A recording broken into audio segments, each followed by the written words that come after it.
გამარჯობა საღამოშვიდობისა ყველას ძალიან გამიხარდა რომ შედგა ჩვენი შეხვედრა ისევ ხელმეორედ უკვე მეორე კვირაა ზაზა დიდი მადლობა რომ ნახულობ დროს და ენერგიას და დავიწყოთ ჩვენი დღევანდელი რა ვიცი ლაპარაკი იცი რა რთული დღე არის საქართველოსთვის რთულია აწყოც რთულია წარსულიც გულის ამბავმა დამზაფრა მართლა მიგითხრა და თუ იტყვი ცოტას რა ხდება ხა კონკრეტულად იმიტომ რომ ვიცი რომ ჩემი მეგობრებიც ახლობლებიც ბევრი წავიდა დასახმარებლად რაღაცა თვითმობილიზება ხდება საზოგადოების იმიტომ რომ მთავრობა და ხელისუფლება სრული ის არის რა ქვია გასაგებია მაგათი ამბავი და დამთავრებულია ესა ვთქვათ ორი სიტყვის და მე ჩვენ თემაზეც წავიდეთ დღევანდელობა და წარსული რა რაღაც სწორედ წინა იმაში რესპონდენტმა იმან მაყურებელმა მკითხა წინა რესპონდენტმა ყოლა 30-იან წლებს ემსგავსებაო ეს ყველაფერიო და რა ვქნათო და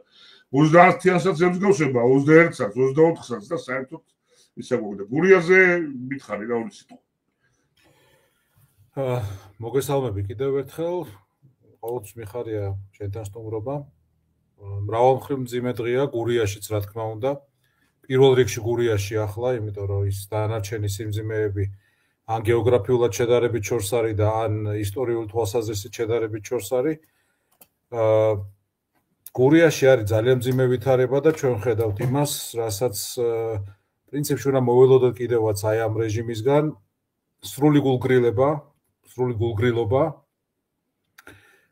რაღაცნაირი ემოციური ჯუნა ამ ყველაფრისგან პაპუაშვილმა თქვა რომ დიდი ამბავი თოვლი მოვიდაო და მუშაობენო ვიღაცები მუშაობთო კი არა მუშაობენო ჯერ რას მუშაობენ ეგ ერთი მე აი რაღაცნაირ ისე განყენებულად თქვა კობახიძე საერთოდ გაექცა ამ კითხვას თითქოს მას არ ეხება და შეუძლებელი არ გაგვახსენდეს ყველა წინასტიქია რომლის დროსაც ესენი მოიქცნენ ამაზრზენზე კიდევ უარესად არ გაგვახსენდეს შოვის ტრაგედია არ გაგვახსენდეს მდინარე ვერეს ადიდება რომელსაც 22 ადამიანის სიცოცხლე შეეწირა ყოველ ჯერზე მათთვის თავარი იყო და ესეთი ბევრია მათთვის თავარი იყო ამის ვიღაცაზე გადაბრალება აი ქუჩურის ლენგი რო თქვა სტრელკების გადაყვანა ოღონდაც მათ რაღაცნაირად აესხლიტათ ის რაც ბუნებრივად მათ უნდა ეკეთებინათ, ხო? ეხლა დღეს ამოვიდა უკვე ისეთი ადამიანების პოზიციები, რომლებიც აი ესე იწყებენ, რომ არასდროს არ ყოფილვარ წინა ხელისუფლების მომხრე, მაგრამ წინა ხელისუფლება რომ ყოფილიყო, ეხლაო პირველი პირები საკუთარი ხედა მართალიც არის. ნიჩბებით იქნებოდენო, იქა ჩასულებიო და თვითონ და ჩვენ დავცინებდით ალბათ რომ აი ეხა ესა პოპულიზმია და ასე შემდეგ, ხო? მაგრამ ფაქტია რომ ასე იქნებოდა, ხო? ამაში არავის არ ეპარებოდა ეჭვი. ფაქტია რომ პირველი წუთიდან იქნებოდა ყველა და ყველაფერი მობილიზებული და აქ რა ხდება? აქ არის სრული გულგრილობა თუ რა თქმა უნდა რომელიღაცის ოჯახის წევრს არ ეხება, ხო? თუ რომელიღაცის ოჯახის წევრს ეხება, იქ ვერტფრენიც ჩავა ყველაფერს ჩაიყვანენ, ხო? ტექნიკაზეა ხშირად საუბარი, ხო? ვერე რო ადიდდა იქ საუბარი იყო რომ ჩვენ გქონდა ვერტფრენები, რომლებიც ამათ არ ააფრინეს უბრალოდ, ფეხზე დაიკიდეს. იმიტომ რომ წინა ხელისუფლების დროს ნაკიდი ვერტფრენები იყო. მერე თქვეს რომ ესო არ იყო ისე ეკიპირება, რა ეკიპირებაზეა საუბარი, ააფრინე და თოკი გადაუშვი. თოკი გადაუშვი უბრალოდ აფრინე ვერტფრენები სახურავზე იდგა ორი და რომელიც ბოლოს წაიღო მდინარემ, ხო? რა ეკიპირებაზეა საუბარი. ღამის ფრენის საშუალება ქონდა და შიდა ეკიპირება არ არის ამისთვის საჭირო. საუბარი იყო იმაზე, რომ შოვის შემთხვევაში ფული იყო, დიდი ფული იყო გადახდილი და მოტეხილი წინასწარი გაფრთხილების სისტემა რო ყოფილიყო და როგორც ჩანს, ნაწილობრივ რაღაცა მიმუშავა, იმიტომ რომ ხელისუფლების მაღალი ჩინოვნიკების ოჯახები გაიხიზნენ იქიდან დროულად, მაგრამ დანარჩენები ჩატოვეს, ხო და ეს არის ტექნიკას რაც შეეხება, ხო დღეს კიდე ბევრი იხსენებდა იმას, რომ როცა სპეცტექნიკას ყიდულობენ აი ამ პირუტყვებისთვის, რომელიც მე ხალხს არბევს, ზოგი ჭავლის მანქანა, ზოგი რაღაც ეკიპირება სხვადასხვა ტიპის, ხო რატო არ ყიდულობენ ისეთ რაღაცას, რაც შეიძლება ასე დროს გამოგვადგეს, ხო იმიტომ არ ყიდულობენ, რომ არ აინტერესებთ. უნიათოები კი არ არიან, არაეფექტურები და არაკომპეტენტურები კი არ არიან, არაადამიანები არიან. არ ეხებათ, ფეხებზე კიდიათ, ფული აქვთ, კორუფციაში ლივლივებენ ყველამდე კისრამდე ძალაუფლება აქვთ რუსული ზურგით და რუსული ძალაუფლება აქვთ თავიდან ბოლომდე და ესეთი რაღაცეები არ აინტერესებთ. დღეს ანუ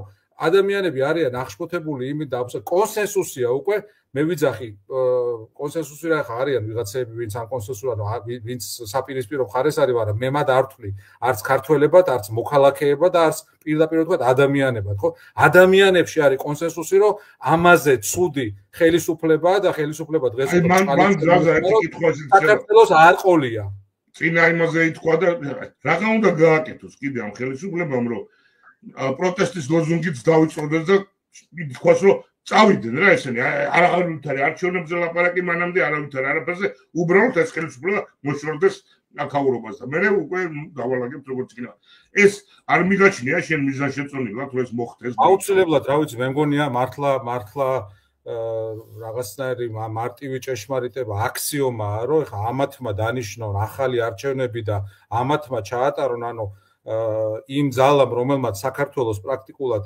ზურგში დანადაარტყა კი არა რა ვიცი უამრავი ჭრილობა მიაყენა ჩვენ ქვეყანას ჩვენ სახელმწიფოს ჩვენ რეპუტაციას ადამიანების სიცოცხლეს და ამ ყველაფერს აკეთებენ პირადი კეთილდღეობის ზოგი ხო არის აი კორუმპირებული მინახავს ადრეც მინახავს 90-იანებში საბჭოთა კავშირის დროსაც აი კორუმპირებული ვიღაცა თან საქმესაც უაკეთებს რაღაცა შეიძლება ხო ეხა ძალიან დაბლა დავწიეთ სტანდარტი მაგრამ ესენი მარტო ამაზე ფიქრობენ, მარტო საკუთარ ოჯახებზე, მარტო საკუთარ სტომაქზე და არაფერი არ აინტერესებს ამის მიღმა. ხო, შესაბამისად, ამათი წასვლა არის ჩვენი პირადი, ჩვენი ოჯახების, ჩვენი ქვეყნის გადარჩენის ერთადერთი გზა. აქ აღარ არსებობს არ დატოვეს ამათმა სივრცე, რომ რაღაცაზე დაელაპარაკო, რაღაცაზე იმსჯელო, ანუ რეალურად მოვედით იმ მომენტამდე, როდესაც გუშინ ამბობდა ჩემი ერთი ძალიან საყვარელი მეგობარი და გამოჩენილი მხატვარი, ასე ვთქვათ, მართლა ჩვენი უფროსი თაობის გამოჩენილი მხატვარი ამბობდა, რომ დღესო ყველა წესიერი ადამიანი იგინებაო, ანუ სიტყვები გაცვდა, რაზე უნდა ელაპარაკო, რა არგუმენტებზეა საუბარი, რა მაგალითებზე. უბრალოდ უნდა იგინო, უნდა აგინო და გინებაც აგრძალეს, ხვდებით რაშია საქმე, გინებაც აგრძალეს კანონით. ეხა დღეს შემოვიდა კიდე ერთი კანონ პროექტი, კიდე კი არა, რამდენიმე შემოვიდა. რომელიც რეალურად ნიშნავს, რომ საქართველოში სიტყვის თავისუფლება და გამოხატვის თავისუფლება თავრდება. აი, ამ კანონებს რომ მიიღებენ, ეს თვითმარქვია ბოლშევიკები, თვითმარქვია ხელისუფლება და რეალური ბოლშევიკები, იმ მომენტიდან საქართველოში აღარ იქნება გამოხატვის თავისუფლება. ანუ ესენი აკონტროლებენ, არ ვიცი ნახე თუ არა, გააკონტროლებენ რას ვიტყვით ეთერში. რამდენად სწორად არის ფორმულირებული. იქ რამე ხო არ არის ისეთი, რაც შეიძლება ვიღაც გააღიზიანოს. ანუ როგორ გააკონტროლებენ? ჯარიმებს გამოწარენ ესე? თუ რაც არის ზამენ, ანუ დახურავენ ტელევიზიას, დახურეს ხო უკვე ერთი დაიხურა და კიდე ორი დახურვის პირას არის მსხვილი შედარებით მსხვილებიდან და პატარები ისედაც სულ ზღაფავენ, საუბარია კიდე რა ვიცი კავკასია და დანარჩენებზე, ხო? ხო და საუბარი არის იმაზე, რომ მაგალითად ეხა ბეკაყორშია რომ ურეკავდა ხოლმე, მაგათ გაზულუქებულ ჩინოვნიკებს და მასხრად იგდებდა დამსახურებულად, ხო? კანონით იგრძალება, დაფიქრდეთ ამაზე. კანონით იგრძალება. ანუ ეს კრიმინალური დანაშაული ხდება დანეკვა, ხო? დაუჯერებელია, სად ვიყავით და სად მოვედით, სად ვიწყებთ. ეხა შემდეგი ამავე დღეს შემოიტანეს ისე მორიგი რეპრესიული ნორმა, რომ საერთოდ აუქმებენ თეატრებში სამხატვრო ხელმძღვანელის პოზიციას და მარტო დირექტორები ეყოლებათ. ეხა წულუკიანის პირობებში გახსოვთ თქვენ ალბათ ხო, რომ ფაქტიურად თელი კულტურის სამხედროებო სისტემად. კომისრები. ხო, კომისრები და ეხა იგივე იქნება, ანუ იქ ვიღაცა მივა წულუკიანის რომელიმე ტყავის ჯუბიანი მოადგილე ან ხელქვეითი და იქ დაამყარებს ბოლშევიკურ წესრიგს, ხო? ყველა თეატრზე ეს გეგმა არის და ძალიან კარგად ნახეს, რომ სხვანაირად ამ ქვეყანას და ამ ხალხს ვერ აკონტროლებენ, ანუ გადადიან ღიად ბოლშევიკურ მეთოდებზე. ეს არის, აი, აბსოლუტურად სწორად ითქვა გადაცემის დასაწყისში, რომ 37-იც არის, 24-იც არის, 21-იც არის, ყველაფერი ერთად არის და მე უბრალოდ მინდა წავიკითხო, ვინაიდან დღეს 25 თებერვალია და 25 თებერვალიდან დღემდე, ესე იგი რა დღეში ვარ, წარმოგიდგენია რაღაცა. ვინდა წავიკითხო, დღეს ირაკლი ხვადაგიანმა, ჩემმა მეგობარმა და სოვლაბის მკვლევარმა შემახსენა ის ტექსტი, რომელიც 1900 დავაანონსო, რომ ჩვენ გავაკეთეთ ესეთი ჯგუფი და ვარქვით ისტორიკოსთა კლუბი დარიოსი და ხვალ იქნება სპეციალური გადაცემა, სადაც იმედი მაქვს ირაკლიც მიიღოს მონაწილეობას და რამდენიმე ისტორიკოსი მოყოლა უბრალოდ 25 თებერვლის შესახებ ისტორიული თვალსაზრისით და ძალიან კარგი იქნება თუ დაესწრებით ყველა და მონაწილეობას მიიღებთ. დიდი მადლობა. უკაცრავად ზაზე გადაწყვეტილი. კი, და ირაკლიმ შემახსენა დღეს რას წერდა გაზეთი კომუნისტი, ბოლშევიკების გაზეთი კომუნისტი 1921 წლის მარტის პირველ დღეებში. ანუ თბილისი ახალი აღებული აქვს, დანარჩენ საქართველოში, დასავლეთ საქართველოში ჯერ ბრძოლები გრძელდება, რუსეთ საქართველოს გრძელდება და ამ დროს კომუნისტი წერს. და ციტირებ, პატარა ციტატაა. 3 წლის ბორკილების ტარების შემდეგ, ანუ აი იმ 3 წელზეა საუბარი პირველ რესპუბლიკაზე, როდესაც ჩვენთვის ერთ-ერთი ყველაზე ნათელი პერიოდი იყო ჩვენს ისტორიაში. 3 წლის ბორკილების ტარების შემდეგ საქართველოს მუშები და გლეხები განთავისუფლდა. მოღალატე მენშევიკების ტირანიიდან 25 თებერვალს საქართველოს დედაქალაქში აფრიელ და წითელი დროშა 25 თებერვალს დიდი ხნის დატანჯულმა და ყოველმხრივ შევიწროებულმა მუშებმა პირველად თავისუფლად ამოისუნთქეს. ტექსტი გეცნობათ?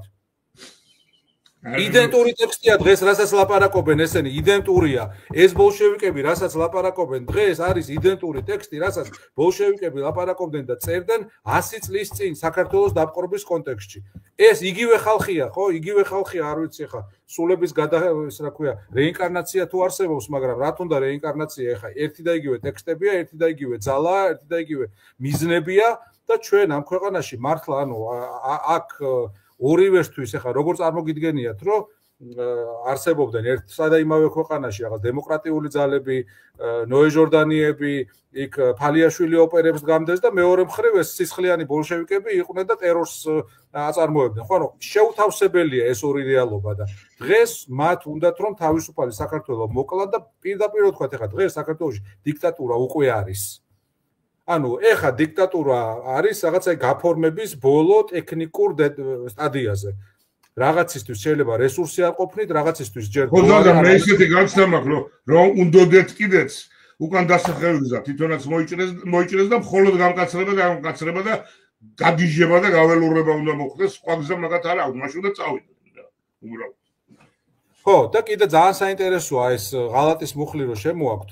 ღმერთმანი ეხლა ანუ ესეც ცინიზმია, ხე წავიკითხე, ხო, ბოლშევიკები როგორ აბრალებდნენ ნოე ჟორდანიას თავრობას, მოღალატეები იყვნენ, ხო, იგივე ერთ-ერთში იგივე პარალელია, რომ დღეს სამშობლოს რეალური მოღალატეები, რომლებმაც საქართველოს დატოვეს პირისპირ მტრის წინაშე, რომლებმაც საქართველოს დაუკარგეს ევროპული პერსპექტივა, დაუკარგეს სუვერენიტეტი, დატოვეს იზოლირებული, ყველა მეგობარი დაუკარგეს, ხო, შეგნებული მიზანმიმართული ქმედებებით, აი ეს მოღალატეები, რომლებმაც ქართველი ჯარისკაცები დახოცეს, ქართველი სპეცრაზმელები დახოცეს, ჩვენი სპეციალური აგენტების სიარ, ანუ ჩვენი აგენტების, რომლებიც მოქმედებდნენ ოკუპირებულ ტერიტორიებზე, იმათი იდენტობა გაუმჟღავნეს რუსებს და ისინი დღეს ან გარდაცვლილები არიან, მოკლულები და ან კიდევ რუსულ ციხეში, ხო? აი ეს ხალხი დღეს ვიღაცას რომ მოღალატეს ეძახის. მაგრამ საინტერესოა, რომ აი ამ ჩამონათვალშიც, ხო? რაც მათ შეიტანეს, მათ ეგრეთ წოდა იმ დუქანში პარლამენტს რო ეძახიან, არის აი ესეთი ბოლო პუნქტი. ნახეთ, საბოტაჟიან უცხო ქვეყნისთვის, უცხოური ორგანიზაციისთვის, ან უცხოეთის კონტროლს დაქვემდებარებული ორგანიზაციისთვის მტრულ საქმიანობაში დახმარება. აი ნახე, ესენი რომ ამათი რიტორიკა რომ გავიხსენოთ, ნებისმიერი უცხოური ორგანიზაცია, ხო, იქნება ეს, რა ვიცი, ადენაუერის ფონდი, IRI, NDI, რომელიღაცა ბრიტანული ფონდი, შვედური ფონდი, ყველაზე იძახიან რომ ესენი არიან მტრებიო, ხო? ანუ ნებისმიერი ადამიანი, რომელიც მათთან არის რაიმეთი დაკავშირებული და საქართველოში საქმიანობს, ექვემდებარება აი ამ კანონით ციხეში გაშვებას. ანუ ძალიან მოკლედ გავიხსენებ, მე თრამეს აი სოფთა კავშირის დროს ამერიკელი ფსიქოლოგები ჩამოვიდნენ, ამერიკელი, ევროპელი და რაღაცა ნუის ჰქონდა და მე საღამოს ერთად წავედით ბარში და რომ დამთავრდა ეს ასე ვთქვათ, ისე მე დაპატიჟეს, მოდიო ჩვენთან სასტუმროში წავიდეთო და ჩვენ გაფრთხილებულები ვიყავით, რომ არავითარ შემთხვევაში არ წაყვეთ, ესე იგი, სასტუმროში. და ვერაფერი ერთ-ერთმა ჩვენგვანა ვერაფერი ვერ მოიფიქრა. უარი როგორ ეთქვა, უთხრა რომ იცი რა, დედა არ მიშვებსო. თქვენ დაერთეთ წამოსასვლელად და ზუსტად იგივე ესე იგი ხელის ჩამორთმევაც კი ღალატი იქნება რა. ფაქტურად ეს არის. ეს რიტორიკა, რასაც უნდა ყურს საიდანაც უნდა იქიდან მოაბმამენდა, ნუ რა ვიცი. კარგი. ეს არის აღწერა სავალალო სიტუაციის, მაგრამ მეორე არის კიდე ესე იგი შენ თქვი რომ ზოგი პრობლემა გეოგრაფიულად დაშორებულია, ზოგი ისტორიულად. გარშემო რაც ხდება, ეს არის, ნუ არ ვიცი, მე უკვე ესე არაბუა დამახვია ამ სიტუაციამ და აი ამ ვითარებაში ეს ხელისუფლება აბსოლუტურად იზოლაციაში გტოვებს, კარგავს მეგობრებს, როგორ შეაფასებს საერთოდ აი ჩვენ გარშემო იგივე ამერიკაში რა ხდება ახლა მოგწერეს კიდეც რომ ამერიკაში ბოლშევიკები მოვიდენო. აი შენი ხედვით როგორ არის? ეს არის გამოუვალი მდგომარეობა თუ კიდე არის რაღაც იმედი რომ რაღაცნაირად მოხდება კორექცია ამ სიტუაციას რა? არა, იმედი როგორ არ არის, იმედი ყოველთვის არის, ხა რაც არ უნდა ცუდი იყოს ვითარება, იმედიც არის და ბრძოლის გაგრძელება. არა, ობიექტურად თუ ხედავ რამე ნიშნებს, რაზე დაყრდნობით შეიძლება. გუშინ დანიის პრემიერ-მინისტრი გამოვიდა სიტყვით კიევში და მან ასეთი ფრაზი დაასრულა თავისი გამოსვლა. მან თქვა, რომ ბოლოს გმირები ყოველთვის იმარჯვებენ და თუ გმირებს ჯერ არ გაუმარჯვებთ, ესე იგი ეს ჯერ არ არის ბოლო. შესაბამისად, აქ სხვა ვარიანტი არ არის ხა, რომ ამ ბოროტებამ, ამ სიბნელემ, ამ ღალატმა, ამ რაღაც საღი აზრისგან დაცლილობამ, უსინდისობამ როგორ შეიძლება გაიმარჯვოს, ხო ჩვენ მართლა ვართ უძველესი თავმოყარე კულტურული ერი და ჩვენ თავზე დაგვასვეს მართლა რაღაცნაირი მენტალურად და სინდისიერად ბოგანო ჯგუფი, რომელიც საკუთარი კეთილდღეობისთვის ამ ქვეყანას აუბედურებს, ხო? ცლის მას ადამიანები, ანუ ბევრი გარბის, ძალიან ბევრი გარბის, ხო? დემოგრაფიული კატასტროფაა. შეგახსენებთ თორნიკე, რომ როდესაც ესენი მოვიდნენ, ერთ-ერთი სლოგანი მათი იყო, რომ აი დავიცვათ საქართველო ჩინელებისგან, ინდოელებისგან და ასე შემდეგ. პროფესევა ბოლტ ტაქსიზეც ეგენის ხედან, საქვე კურიერები რო არიან, კურიერებიც ქართველები არ არიან. ენა არიციან, არც ქართული, არც რომელიმე მეზობლის ენა, ხო, არც რუსული, სომხური, თურქული, ხო შეიძლება რომელიმე ენა არაფერი არიციან. ეს ცოტა მაკვირვებს ზარზა, იმიტომ რომ მაგალითად სიტყვაზე, ხო? დემოგრაფიული კატასტროფა, რომლებიც ამერიკაში ჩამოდიან, აქ მუშაობენ კურიერად და თუ აქ კურიერად მუშაობას აპირებდა, კურიერობა გინდა, იქ იმუშავე კურიერად. თუ აი რატო ხდება ეს? რატო იქ არა და რატო? იმიტომ რომ საქართველოში აღარ არის თავისუფლება, აქ არანაირი პერსპექტივის განცდა არ აქვს ამ ადამიანებს. საქართველოში არის ვითარება, როდესაც სინდისზე უნდა თქვა უარი და ამ შემთხვევაში და რაღაც პარტიას, ხო, ლენინურ, სტალინურ, ივანიშვილის პარტიას ემონო და მაგ შემთხვევაში გაქვს დიდი ფული, კორუფცია, თანამდებობა, ხშირად ფიქტიური სამსახური, პრივილეგიები, ნარუშილოვკები და ასე შემდეგ, ხო? თუ არა გაქვს, მაშინ აქაურობა ჩვეულებრივი კანონმორჩილი რიგითი ადამიანისთვის არის უპერსპექტივო ჭაობი, ანუ ამ ადამიანებს არ აქვს განცდა, რომ მათ შეუძლიათ თავისუფლად განვითარდნენ, თავისი უნარებით სამსახური იშოვონ, წინსვლა ჰქონდეთ ცხოვრებაში, კარიერული თუ სხვა ტიპის, ხო? თავისუფლება არაა ელემენტარულად, ანუ თავისუფლება არ არის. გამოხვალ ქუჩაში შენი აზრის დასაფიქსირებლად, მოგივა 5000-იანი ჯარიმა. მე მაგაზე მინდა კითხო, ზაზა შეიძლება კონკრეტული კითხვა არ დავთქვა ამ გარჩევიდან აწაგიყვანო, დაგაკარგილო აზრი, მაგრამ ბევრი კითხვა მოვიდა ესეთი, რომ აი რამე ისეთი ტაქტიკური სვლები თუ ასე, ეს ჯარიმები ახლა დაიწყეს, ახალი მეთოდია რომ გატეხონ წელში ხო ერთი ჯარიმა მეორე ჯარიმებზე. რამე ორგანიზებული, მოფიქრებულია გზა, როგორ დავიცვათ თავი ამისაგან, იმიტომ რომ ნუ გავქნათ ახლა, როგორ გავაკეთოთ. ერთ ხრივ გადაუხადო ჯარიმა, ამათ ხაზინაში რა უნდა შეიტანო. მეორე ხრივ არ გადაუხადო, მაშინ რა საშუალება გვაქვს. აი ოპოზიციას აქვს რამე გეგმა, შეიძლება ორი სიტყვით თქვა, რომ რჩევასავით კიდეც აი ამ ხალხის მიმართ როგორ მოიქცენ რა.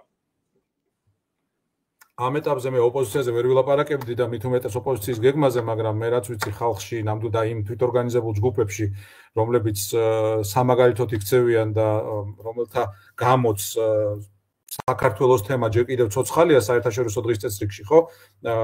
არის ამისთვის ზაობა, არის შესაბამისი ფონდები, ამ ჯარიმებს ორგანიზებულად იხდიან, არიან უფლებადამცველები, ადვოკატები, რომლებიც შესაბამის ადამიანებს გვერდში უდგანან იმ დუქანში, რომელსაც ქვია დღეს რაღაც ზემოდან სასამართლო აწერია, შესაბამისად ამისთვის ორგანიზაციული მზაობა არის, თუმცა ეს ზაობა ცხადია უსასრულო არ არის და მეორე მხრიდან, ანუ მტერი ყველანაირად შეეცდება, რომ ადამიანებს იმედი ჩაუკლას და ჩვენი იარაღი არის იმედი, ჩვენი იარაღი არის ჩვენი ალიანსები, სხვა თავისუფლების მოყვარე და თავისუფლებისთვის მებრძოლ ადამიანებთან და ერებთან და ეს არანაირად არ უნდა შეიცვალოს და არ უნდა ჩაქრეს. სხვა შემთხვევაში საქართველოს გაქრება ისედაც გამქრალია თითქმის საერთაშორისო დღის წესრიგიდან, მაგრამ საერთოდ გაქრება და რუსები ისე ჩაკულაპავენ, რომ მომკითხავიც აღარ დარჩება და მე ამ სცენარის წარმოდგენა არ მინდა, იმიტომ რომ ამ სცენარშიც გავიმარჯვებ ჩვენ, მაგრამ უფრო მეტი დრო დაგვიჯდება და უფრო ძვირი დაჯდება ეს ყველაფერი ადამიანური თვალსაზრისით და ყველა სხვა თვალსაზრისით. ზოგადად, აი შენ კითხვი რომ ოპოზიციის მაგალითად ეხა ვერ ვიტყვიო, მაგრამ მაინც მინდა თუ ჩათვლი საჭიროდ, აი დღეს, ამ მომენტისათვის, დღეს და ეხლა 25 თებერვალს ოპოზიციის მდგომარეობა და კიდევ პრეზიდენტის მდგომარეობა სალომე ზურაბიშვილის იმიტომ ბოლო პრესკონფერენციამ ცოტა რა ვიცი, ცოტა დამაფიქრა რა და ამაზე რა სიტყვი ხა რამე რესურსი დაგვრჩა თუ ამათ იმედი საერთოდ აღარ უნდა გქონდეს. პროცესმა თვითონ უნაშოას ახალი გმირები, ახალი ლიდერები, ეს ვერ იქნება ხელოვნური, ლიდერი ვერ წარმოიშობა ვიღაცის მიერ ხელოვნურად ხშირად ეთერში გამოჩენით ან თუნდაც რომელიმე თანამდებობრივი რეგალიით, ეს უნდა იყოს ხედვა, ეს უნდა იყოს რაღაც პირად წყენებზე ამაღლება ხშირ შემთხვევაში, რაღაცების დიდ კონტექსტში დანახვა, თვითრეფლექსია, ძალიან მნიშვნელოვანია თვითრეფლექსია და რაღაც პატარა წყენების გამო დიდი სურათის არ დაზიანება, ეს ბევრმა შეიძლება მიიღოს საკუთარ თავზე და ვინც მიიღებს, ალბათ უნდა მიიღოს კიდევაც. ხო, რაც შეეხება ანუ ანალოგიები რო გავიხსენოთ, ხო, ხა ესეთი ალბათ ბოლო ანალოგია იყო კიევში 2014 წელს მაიდნის დროს და მაშინ მე არ მახსენდება მაშინ ოპოზიციონერი პოლიტიკოსები იქ ალბათ კლიჩკოს გარდა. ყველა იყო რაღაც პერიფერიულ როლში, გარე ორბიტებზე, მაგრამ ეს პროცესი დაგეგმილი და ორგანიზებული იყო ხალხის მიერ და სხვა ტიპის ლიდერების მიერ, რომლებიც მართავდნენ ამ ყველაფერს. აქაც ანალოგიური სიტუაცია ერთმა ჭკვიანმა ადამიანმა დაწერა რამდენიმე დღის წინ, რომ ყველაფერთან ერთად აი არაორგანიზებულობასთან, დაგსაქსულობასთან ერთად კიდევ ერთი ამ შემთხვევაში ობიექტური პრობლემა რაც არსებობს, ხო, ოპოზიციის შემთხვევაში არის ის, რომ ეს არის მაინც დემოკრატიული ქვეყნისთვის და დემოკრატიული პროცესისთვის გამზადებული ოპოზიცია, ხო, რომელიც იქნებოდა კარგი ან ცუდი ოპოზიცია, აქ რომ მეტნაკლები დემოკრატია იყოს. რაღაც ჩარჩოები და თამაშის წესები რო იყოს. აი, რაღაცა რო არსებობდეს და დღეს ჩვენ მთლიანად გასული ვართ ამ ჩარჩოდან და არის უბრალოდ ძალაზე ყველაფერი, ხო, მეორე მხარე მოდის და ძალადობს ამ პირუტყვებით, რომელსაც ზოგს ფორმა აცვია და ზოგს არ აცვია, ძალადობს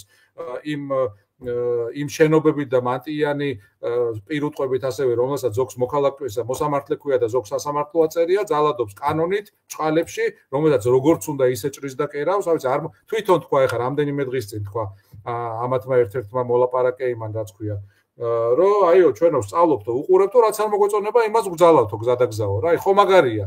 აი ესე ვითარებაში, ან მართლა ვიწერაძემ ხო ეგეთი რაღაცა რა. ხო და ესე ხდება, აი რა უყურებენ, არ მოგვეწონა, შეიტანე 2 დღეში უკვე ახალი კანონი გაქვს. ხო მაგარია. ხო და ეხლა რო დაუბრუნდეთ ოპოზიციას, ეხლა ამ ვითარებაში ძალიან რთულია. ანუ აქ რაღაცნაირი საველე ტიპის მუშაობაა საჭირო და არა ტრადიციული პოლიტიკური, იმიტომ ტრადიციული პოლიტიკა საქართველოში მოკვდა, დამთავრდა და ეხლა ვიღაცები რო გამოდიან და კიდე ადგილობრივ არჩევნებზე ლაპარაკობენ, იმედია მაგაზე მართლა სერიოზულად არ ელაპარაკებენ, იმიტომ რომ ეხლა თვითონ რო განულდებიან ეგ ადამიანები, ამაზე არავის გული არ დაწყდება, მაგრამ ეს იქნება ყველაზე დიდი საჩუქარი, რომელიც მათ შეიძლება მიართვან ივანიშვილს და ამისი მსხვერპლი იქნება მთლიანად საზოგადოება. თუ ეს მოხდა. ხო, ჩვენ იმაზე ვლაპარაკობთ, რომ დავიწრუნდეს ლოზუნგი და მხოლოდ ერთი ლოზუნგი დარჩეს, რომ წავიდეს ეს ხელისუფლება და რა ხო, ცოტა ისეთია რა. არა, შეიძლება ვერ ჩამოვყალიბე, რას გულისხმობ, ნახე, ანუ საუბარი იმაზე, რომ ჩვენ ეხლა მორიგ საარჩევნო ციკლში შევიდეთ და ამაზე არა, ხო, მეც არ მესმის, რა საარჩევნო ციკლში. მაგაზია საუბარი. ხო, მაგაზია საუბარი. ანუ საქართველოში რაღაცნაირი ტრადიციული პოლიტიკა და მით უმეტეს არჩევნები გაუქმებულია, დასრულებულია, აქ არის რაღაცა ჯუნგლის კანონი მოქმედებს დღეს, ხო, რუსები არიან შემოსული სპეცსამსახურებით, თავისი ველური მეთოდებით და საქართველოს იპყრობენ ყოველდღიურად, ყოველი საათის განმავლობაში უფრო და უფრო წინ მოიწევენ და ეხლა ჩვენ იმაზე ვისაუბროთ, რომ იცი რა, მოვემზადოთ ეხლა რაღაც პროგრამა დავწეროთ და საქვე შემდეგ საარჩევნო ციკლში შევიდეთ, ნუ უკეთეს შემთხვევაში ჭკუას უსტობაა რა.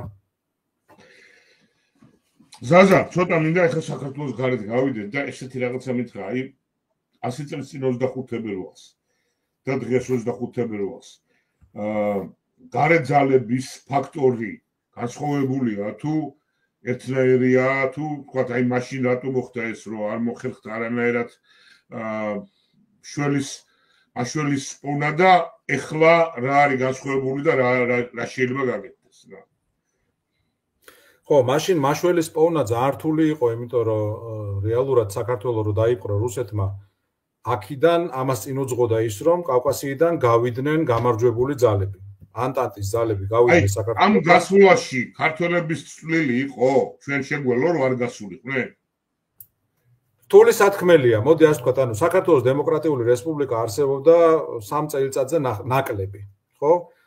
ჩვენ ყავდა ხელისუფლება, რომელსაც ძალიან ბევრი და ძალიან სასარგებლო კონტაქტი ჰქონდა საერთაშორისო არენაზე, მაგრამ ჩვენი ხელისუფლება თავიდანვე იყო დაკავშირებული გერმანიასთან, ანუ გერმანია ძალიან მჭიდროდ იყო დაკავშირებული საქართველოს მიერ და ამიერკავკასიის სხვა რესპუბლიკების, სხვა ქვეყნების მიერ დამოუკიდებლობის გამოცხადებასთან. როდესაც გერმანია დამარცხდა, ახლა საუკეთესო ურთიერთობა ნამდვილად არ არსებობდა გამარჯვებულ ძალებთან, თუმცა მათთანაც დაალაგდა ურთიერთობა. მიუხედავად ამისა, ახლა მიიღეს გეოპოლიტიკური გადაწყვეტილება, რაღაც მაშინ სხვა სამყარო იყო ჯერ და ამ გეოპოლიტიკური გადაწყვეტილების ფარგლებში კავკასიიდან გავიდა ინგლისი. ბოლოს ბათუმიდან გავიდა ინგლისის ჯარები და როდესაც კავკასიიდან გავიდა ინგლისი, ანუ დასავლეთი, გერმანია უკვე ისედაც გასული იყო. ეს ყველაფერი, ეს სიცარიელე გეოპოლიტიკური დიდი სახელმწიფოების თვალსაზრისით შეავშვა ბოლშევიკურმა რუსეთმა. არასაბჭოთა კავშირმა ეგეც უნდა უთხრათ ჩვენს შევახსენოთ, ახლა ბევრმა იცის ეს, ხო? ძალიან ხშირად გვაბოლებენ ხოლმე, რომ თითქოს საქართველოს დაიპყრო საბჭოთა კავშირმა. საბჭოთა კავშირი ჩამოყალიბდა საქართველოს ოკუპაციიდან 2 წლის შემდეგ. მანამდე 2 წელი რუსებს ყავდით დაპყრობილი ჩვეულებრივად ქართველების ხელით. ხო, რაც შეეხება ახლა იმ დროინდელ ვითარებას, აი ეს იყო წინ უძღოდა ის, რომ დასავლეთი გავიდა საქართველოსთან და ჩვენ დავრჩით მარტო. მიუხედავად ამისა, საქართველოს მიომა 5 კვირიანი ომი იყო, ესე ძალიან ცოტა მიცის. ბევრს გონია, რომ აი კოჯორი, ტაბახმელა, მარომაყაშვილი, იუნკერები და ეგ იყო და ეგ სინამდვილეში საქართველოს ეომა მტერს 5 კვირის განმავლობაში, 11 თებერვლიდან 17 მარტამდე. 5 კვირიანი ომი იყო, რაც ძალთა ბალანსის გათვალისწინებით და ყველა სხვა ფაქტორის გათვალისწინებით იყო გმირობაზე მეტი. ჩვენ სამხედრო ძალით შევეცადეთ და დავიცავით ჩვენი ქვეყანა რაღაც პერიოდში, მაგრამ საბოლოო ჯამში ეს ვერ შევძელით. და ამის მერე მოხდა ის, რომ ჩვენ 70 წელი დავკარგეთ დამოუკიდებლობა და ბოლშევიკები გვაზევიმებდნენ დამოუკიდებლობის დაკარგვას სიტყვებით და პროპაგანდით. ნახე, ოკუპაციის დღეს ეძახდნენ გასაბჭოების დღეს. ხო, ეს გასაბჭოება რაღაცნაირი ნეიტრალური ტერმინია თითქოს, ხო, არაფერს ცუდ ემოციებს არ აღძრავს და 25 თებერვალი აღინიშნებოდა როგორც რაღაც პოზიტიური. აი, გასაბჭოებას არც არავინ უფიქრდებოდა. ხო, სინამდვილეში ეს იყო ოკუპაციის დღე და აი ესე თვითოულ სიტყვაში დებდნენ რაღაცნაირი ბოროტ აზრს პროპაგანდისტები, დღესაც იგივე გრძელდება. ეხლა, როცა ვთქვი დღევანდელი კონტექსტის შესახებ, დღეს რა არის შეცვლილი? ერთი წუთი ტრამზე არ ვილაპარაკოთ, მაგრამ და მაგაზე გადავალთ აუცილებლად, მაგრამ დღეს საქართველოს ყავს მინიმუმ ევროპის სახით და სხვა დასავლური ქვეყნების სახით, იქნება ეს კანადა თუ სხვა დასავლეთად რაც მოიაზრება, ხო, ავსტრალია, იქნება იაპონია თუ ასე შემდეგ, ევროპაზე აღარა მაქვს საუბარი და დიდ ბრიტანეთზე, რომელიც ევროკავშირის არა, მაგრამ ევროპის ნაწილია, ყავს მყარი მოკავშირეები. დღეს თუ რაიმე პოზიტიური შეიძლება ახლდეს ტრამპის აი ამ ტიპის ქცევას, რომელსაც ჩვენ თვალს ვადევნებთ, არის ის, რომ ევროპა იძულებული ხდება გამოფხიზლდეს, ხო? ევროპაში რაც ხდებოდა ძალიან ბევრი რამ არის კითხო რა, ზაზა, ეს ძალიან ბევრი ლაპარაკია, რომ ევროპა გაიაზრა, იძულებულია გამოფხიზლდეს. ეს რეალურ, ასე ვთქვათ, აი ჩვენ წინ დავთქვით, რომ ჩვენი ხელისუფლება რა შიშველი ძალით გვაწვება. აი რეალურ ამ ძალის ჯებირებში შეიძლება გადაიზარდოს და გერმანიის სიტუაციაზე მინდა კითხო კიდე თუ წარმოიდგინოთ უკეთესობისკენ როგორ შეიცვალა და გერმანია მაშინ გავიდა, დამარცხდა და მიგვატოვა, დღეს ეკნება განსაკუთრებული როლი თუ არა რა ეს რაღაც ბევრი ერთად ჩამოუყარა. ანუ ხო შედარებაზე რახან არის საუბარი, ანუ უბრალოდ მარტივად რო ვთქვათ, ხო 1921 წელს საქართველოს საერთაშორისო მოკავშირე აღარ ყავდა რეგიონში, რეგიონიდან დასავლეთი იყო გასული მთლიანად. კი ჩვენ გწნობდნენ დე იურეთ, დე ფაქტოდ და ოკუპაციის შემდეგაც კი გაგრძელდა საქართველოს დამოუკიდებლობის ცნობის პროცესი, მაგრამ რეალურად ჩვენ რეგიონში მოკავშირე აღარავინ არ ყავდა. აი ეხლა ჩამომიყალიბდა კითხვა. ჩვენ რომ ამბობთ საქართველოს მოკავშირე არ ყავდა, გერმანიის ჯარი გავიდა, ინგლისის ჯარი გავიდა, დღეს ეს ჯარი აქ არ არის. და არც შემოვა ალბათ და მაშინ იმდროინდელი ასე ვთქვათ სიტყვიერი მხარდაჭერა და დღევანდელი სიტყვიერი მხარდაჭერა მაშინ რა განსხვავებაა რა. ხო, მაშინ სიტყვიერი, ანუ ჩათვალეთ, მოდი ასე ვთქვათ რა, მაშინდელი გასვლა, ჯარის გასვლა, ეს იყო ერთგვარი სიგნალი საბჭოთა რუსეთის მიმართ, რომ, რა ვიცი, ჩვენ აქედან გავდივარ და შენ რაც გინდა თქვენი. ხო, ანუ ეს არ იყო ის მხარდაჭერა, რომელიც ჩვენ დღეს გვაქვს. დღეს ჩვენ გვაქვს ძალიან მყარი მხარდაჭერა და დღეს ჩვენ გვაქვს ვითარება, როდესაც ევროპა ძალიან კარგად აცნობიერებს, დიდი დაგვიანებით, მაგრამ დღეს უკვე ძალიან კარგად აცნობიერებს, მათ შორის ბევრი ისეთი ქვეყანა დასავლეთ ევროპაში, რომელიც გუშინ და გუშინ წინ ამას ვერ აცნობიერებდა, თუ რა საფრთხის წინაშე დგას მთელი კონტინენტი. ძალიან კარგად აცნობიერებენ, რომ თუ საქართველოს არ დაეხმარებიან, ხვალ ბევრად უფრო ახლოს მოუწევთ იმავე ტიპის პრობლემის გადაჭრა და ბევრად უფრო დიდ ფასად. შესაბამისად, ეს ყველაფერზე აისახება, თუმცა არ არის სამხრივი პროცესი. თავის აქტივობას ასევე აძლიერებს რუსეთი. გერმანიაზე მკითხე და აუცილებლად უნდა ვახსენოთ ახლა გერმანიის არჩევნები. ერთი მხრივ ცხადია, რომ კარგია, რომ გაიმარჯვა იმ ძალამ, რომელიც ძალიან ჩამოყალიბებულია თავის პოზიციებში რუსეთთან მიმართებაში. ერთი ნაბიჯით არ დაიხევს უკან, ახლა გერმანიას აქვს ამისი ყველანაირი რესურსი და თუ პირობითად სამხედრო რესურსი არა აქვს, იმის რესურსიც აქვს, რომ სამთოში კონდეს ეგ რესურსიც. ანუ ყველანაირი შენ თქვი რომ არანაირად არ დაიხევს უკან, მაგრამ გაიმარჯვა კარგმა ძალამ, ასე ვთქვათ, კარგი კანცლერით, მაგრამ მარტო ხო ვერ ქმნის ეს მთავრობას. ისევ მოუწევს იგივე შროდერთან, იგივე სხვებთან ურთიერთობა და ეს არის შროდერთან ღმერთმა დაიფაროს, მაგრამ ახლა გერმანიის ხო ისა, არ იქნება ეს მუხრუჭი? მუხრუჭი, მოდი ასე ვთქვათ, გერმანიაში ამის კულტურა არის, მე მგონი არ შევწდები თუ ვიტყვი, რომ მეორე მსოფლიო ომის შემდეგ გერმანიის ყველა მთავრობა იყო კოალიციური, ყველა. შესაბამისად ამ ქვეყანაში ამისი კულტურა არსებობს, ცხადია, იქ ისე ვერ მიიღებენ გადაწყვეტილებას, როგორც, რა ვიცი, ივანიშვილი რო ეთქვის, რომ ეს კანონი მინდა და მეორე დღეს რო კანონი აქვს, ცხადია ეს ასე არ იქნება, მაგრამ მიუხედავად ამისა, გერმანია თავისი აი ამ სოციალ-დემოკრატებთან სავარაუდო კოალიციით ალბათ მაინც ძალიან მყარ და ჩამოყალიბებულ პოზიციაზე იქნება რუსეთთან მიმართებაში. ეხლა რა მინდა მე ვახსენო ცოტა უფრო საფრთხილო კუთხით. სინამდვილეში მერცს ექნება ცოტა დრო იმისთვის, რომ გაატაროს ძალიან მტკივნეული, მაგრამ ძალიან აუცილებელი რეფორმები. რას გულისხმობ ამაში? ძალიან სახიფათო ტენდენცია დავინახეთ ჩვენ გერმანიაში. ახლა ყველაზე თვალნათელი იყო ეს აღმოსავლეთ-დასავლეთის გაყოფა. ხო, ეს ლუკანო დავინახე პირდაპირ გაუგზი რა, პირდაპირ ესე ჩანს, კედელი აშენებს. კი ბატონო. ანუ რუსებმა რაც პოლიტიკურად წააგეს და ეკონომიკურად წააგეს, პროპაგანდით დაიბრუნეს, ხო, ამდენი წლის მერე აღმოჩნდა, რომ აღმოსავლეთ გერმანიის ნაწილი პრაქტიკულად დაიბრუნეს აი ამ პროპაგანდის მეშვეობით, მაგრამ მაგაზე ბევრად უფრო სახიფათო, იმიტომ რომ ეს მაინც ახლა ცვალებადი ტენდენციაა, ბევრად უფრო სახიფათო იყო დემოგრაფიული ჩაშლა ვინვის მისახმა და როგორც აღმოჩნდა ახალგაზრდების დიდმა ნაწილმა 51%-ზე მეტმა ხმა მისცა რადიკალურ მემარჯვენე ან რადიკალურ მემარცხენე პარტიებს. ეს ნიშნავს, რომ ხვალდაზე ეს CDU-ს ამორჩეველი, ზოგი გარდაიცვლება, ზოგი ძალიან ასაკში შევა და ვეღარ იქნება პოლიტიკურად აქტიური, იმიტომ რომ CDU-ს ამორჩევლები და SPD-ს ამორჩევლებიც უფრო ხნიერი ხალხია შედარებით, ხოლო ის ადამიანები, რომლებიც უფრო გააქტიურდებიან, იქნებიან უფრო პოლარიზებული, უფრო რადიკალიზებული და მათ ექნებათ მეტი საშუალება, რომ შეცვალონ გერმანიის პოლიტიკა. ახლა პუტინს შეუძლია უბრალოდ ადგეს და დაელოდოს ამას, ხო, მეტი ტერაქტი მოაწყოს გერმანიაში, რომ იქნებ AfD-ს ამით დაეხმაროს, მეტი ისეთი რაღაც გააკეთოს, რითიც მემარცხენე რადიკალებს დაეხმარება. შესაბამისად, რა უნდა გააკეთოს მერცმა რაღაცნაირად ახლა აქ ჩვენ ამ ფორმატში ბუნებრივია ვერ ვიტყვი და ვერ ჩამოვყვებით ამ სიას და არ გვაძლევს ამის საშუალებას არც დრო და არც ფორმატი, მაგრამ უნდა გააკეთოს ისეთი რაღაც, რაც შეძლებს დაგვარად და შეძლებს ფარგლებში უფრო მემარჯვენეებს ალბათ გამოაცლის ფეხქვეშ მიწას და სალაპარაკოს, ხო? აქ საუბარი იქნება ისეთ თემებზე, როგორც არის კრიმინალი, როგორც არის მიგრაცია, რომლის ნაწილი ლეგიტიმური თემებია, ხო? ლეგიტიმური თემები, რასაც რუსული პროპაგანდა იყენებს, რასაც მე AfD იყენებს.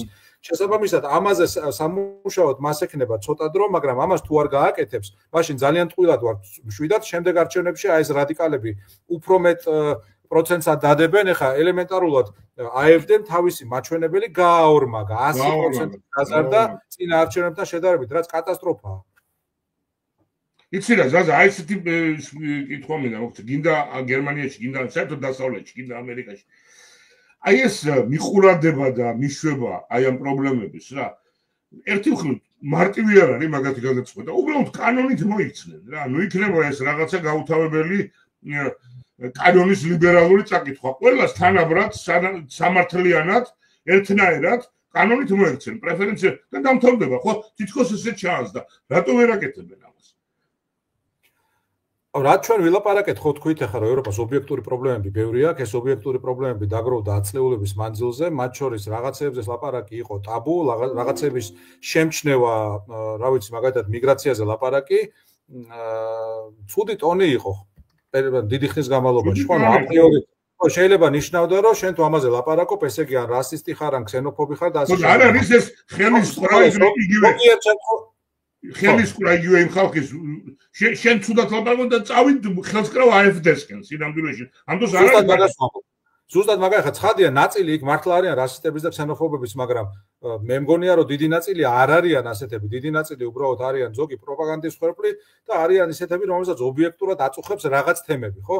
აი ესეთ ადამიანებს უნდა ელაპარაკოს მემარჯვენე ცენტრისტული პარტია, როგორიც არის CDU, ასეთ ადამიანებს უნდა ელაპარაკოს უკვე მემარცხენე რადიკალებსაც შეეხება SPD და შეეცადონ რომ დაიბრუნონ პოლიტიკური მეინსტრიმი. ამისთვის ვიმეორებ ძალიან ცოტა დროა, ვინაიდან შემდეგ არჩევნებზე დემოგრაფიულად ნაკლები იქნება, მათი ამორჩეველი და დემოგრაფიულად მეტი იქნება აი ეს პოლარიზებული რადიკალური ახალგაზრდობა, რომლებიც მზად არიან რომ ან უკიდურეს მემარცხენეებს დაუჭირონ მხარი და ან უკიდურეს მემარჯვენეებს და რუსებს ორივე აწყობთ. რუსებს აწყობთ რომ უბრალოდ აწყობთ რომ აირიოს სისტემა, რომ აღარ არსებობდეს აი ეს ხარი ღები, რომელიც მათ ამდენი ხნის განმავლობაში წინააღმდეგობას უწევდა. აი ეს ანუ ერთიანი მეინსტრიმული პოლიტიკა, ხო, თავისი ძალიან დიდი ჩავარდნებით მათ შორის. ეხლა გერმანულ პოლიტიკაზე რო ვლაპარაკობთ, როგორ შეიძლება არ გავიხსენოთ, რაც ჯერ შროდერმა რაც აკეთა და მერე მერკელმა რაც აკეთა, ხო? სხვადასხვა პარტიების წარმომადგენლები იყვნენ, მაგრამ ერთის კატასტროფა იყო და მეორე კიდევ უფრო დიდი კატასტროფა. კიდევ ერთი მომენტი რა, რამდენად შეიძლება რომ და მოხერხდება კი, აუცილებელია, ხო, კონსენსუსი რომ ამბობენ ევროპაში გასაგებია ეს კონსენსუსი ევროკავშირის მხრიდან. მაგალითად გერმანია, ინგლისი, საფრანგეთი რაღაცა შეთანხმებულად უნდა მოქმედებდეს კიდე რაღაცა ნაწილი ხალხის, ხო? აი ამ შეთანხმებების მიღწევა მიგაჩნია რეალურად, იმიტომ რომ ძალიან ბევრი რამე ჩაიშალა, იმიტომ რომ ამათ საერთოდ ვერ გამონახეს აქამდე რა.